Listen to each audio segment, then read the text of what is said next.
بسم اللہ الرحمن الرحیم۔ علامہ اقبال رحمۃ اللہ علیہ نے مسلمان کے بارے میں بہت خوب ارشاد فرمایا کہ جس ارشاد سے ہمیں یہ سمجھنے میں بڑی آسانی ہوگی کہ مسلمان کسے کہتے ہیں،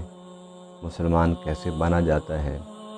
اور مسلمان بننے کے کیا تقاضے ہیں۔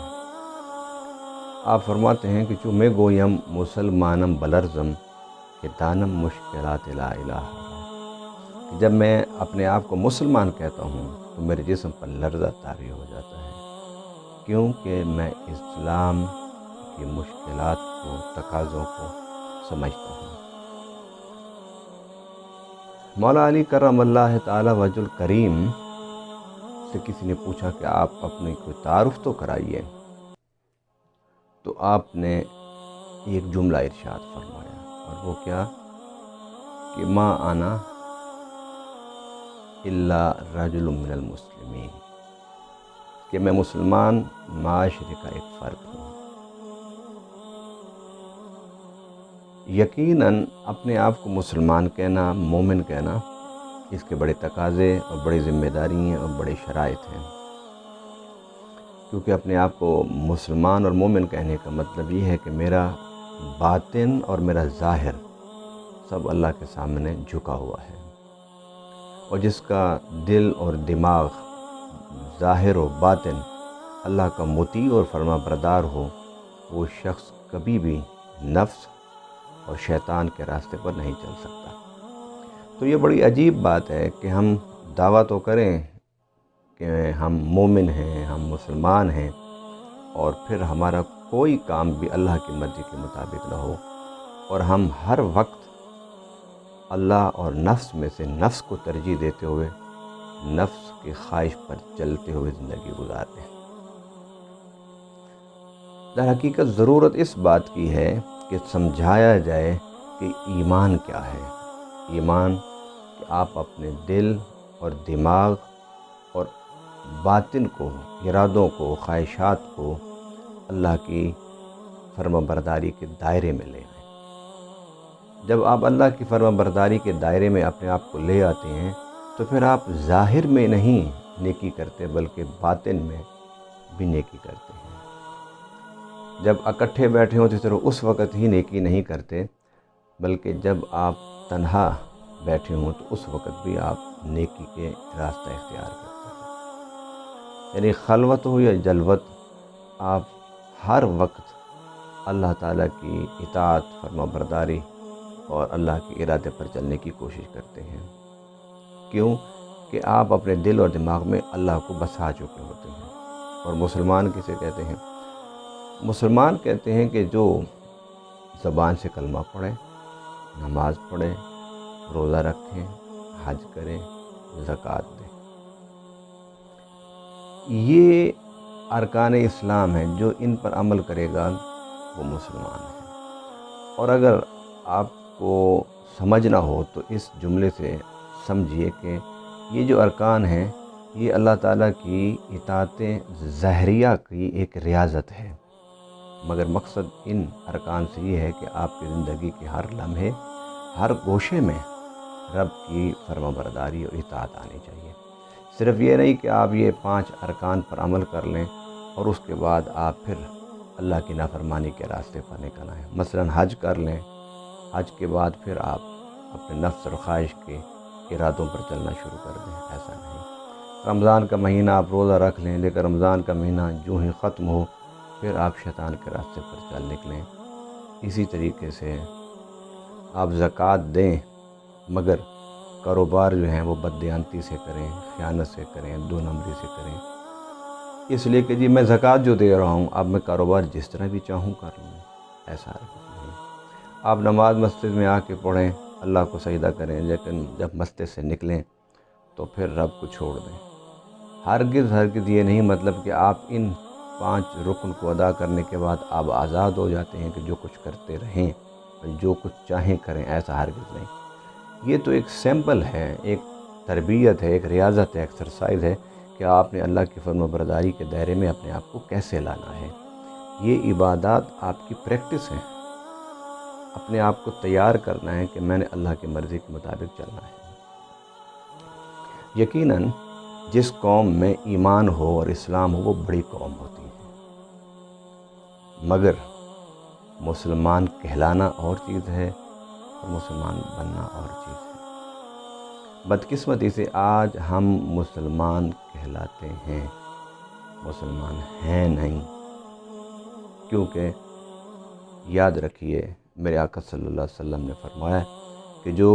قرآن پر عمل کرے گا وہ عظمتوں کا امین ہوگا، اور فرمایا کہ ایک قوم ذلتوں کے سفر کی طرف جاتی ہے جو قرآن سے اپنا رشتہ توڑ لیتی ہے، اور دوسری وہ قوم کہ جو قرآن کے ابدی اصولوں کو اختیار کر لیتی ہے وہ عظمت و عروج کی طرف چلی جاتی ہے۔ تو اگر ہم عظمت اور عروج کی طرف جا رہے ہیں تو یقیناً پھر ہم قرآن پر سنت پر عمل کرنے والے ہیں، اور اگر ہم عظمتوں کے سفر پر نہیں جا رہے، عظمتوں کی منزل پر سفر نہیں کر رہے، تو پھر یقیناً ایمان، اسلام، قرآن اور سنت کا نام تو ہمارے پاس ہے، مگر اس کی روح ہمارے پاس موجود نہیں، اور ان کی روح عمل ہے۔ کیا وہ قوم کہ جس کی بنیاد اللہ نے ایمان پر رکھی ہو، کہ وہ امن والی ہو، ایمان والی ہو، اسلام والی ہو، اس قوم میں اگر اخلاقی حالت یہ ہو کہ پانی کے سبیلوں پر گلاسوں کو زنجیروں سے باندھا جائے،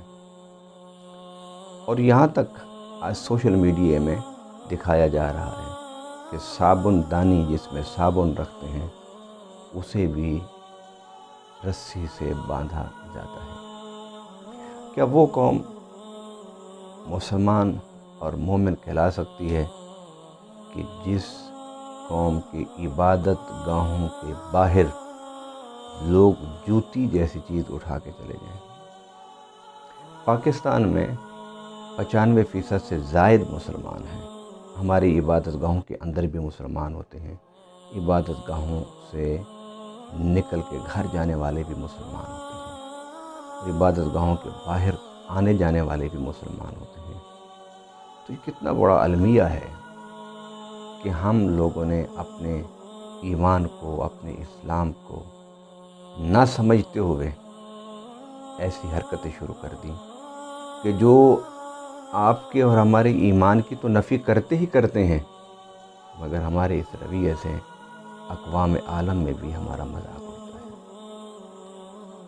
کیا وہ قوم جو قوم اپنی پانی کی سبیلوں پر گلاسوں کو باندھ کے رکھیں، صابن دانیوں کو باندھ کے رکھیں اور مسجد سے باہر جوتوں کو چوری کر لیں، اس قوم کو یہ پیغام دینا کہ آپ بہت بڑی قوم ہیں، آپ عظیم قوم ہیں، میں اس بات سے متفق ہوں اور اس کا برملا اظہار کرتا ہوں کہ مسلمان اور مومن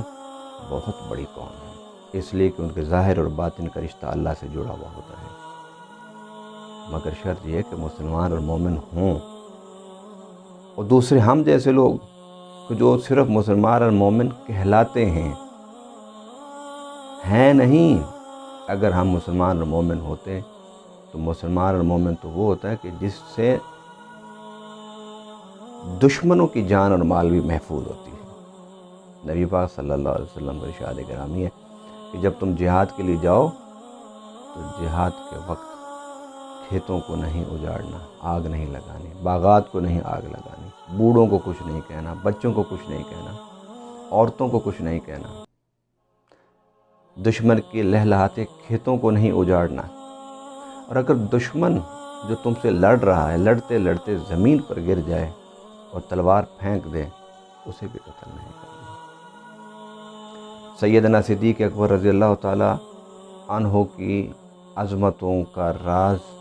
ایمان کے بعد ان کی صداقت تھی، دیانت تھی، ان کی امانت تھی، اور نبی پاک صلی اللہ علیہ وسلم کے حوالے سے اعلان نبوت سے پہلے مکہ میں جو آپ کی شہرت تھی وہ صادق الامین کے حوالے سے تھی۔ مسلمان اور مومن قوم کو نبی پاک صلی اللہ علیہ وسلم کا صادق الامین ہونا یہ پکار کے کہہ رہا ہے کہ مجھ سے اگر اپنی نسبتوں کا اظہار کرتے ہو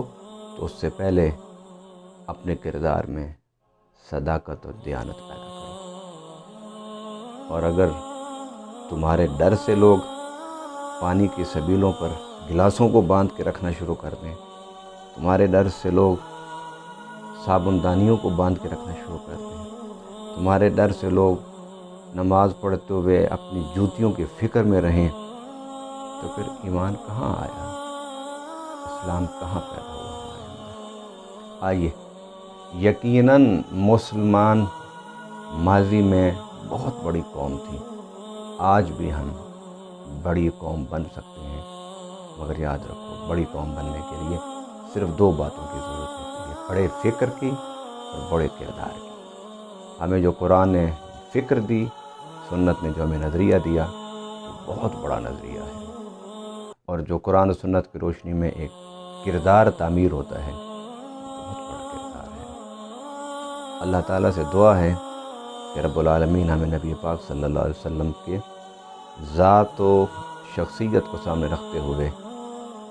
صدق اور امانت اپنے اندر پیدا کرنے کی توفیق عطا فرمائے۔ ہمارے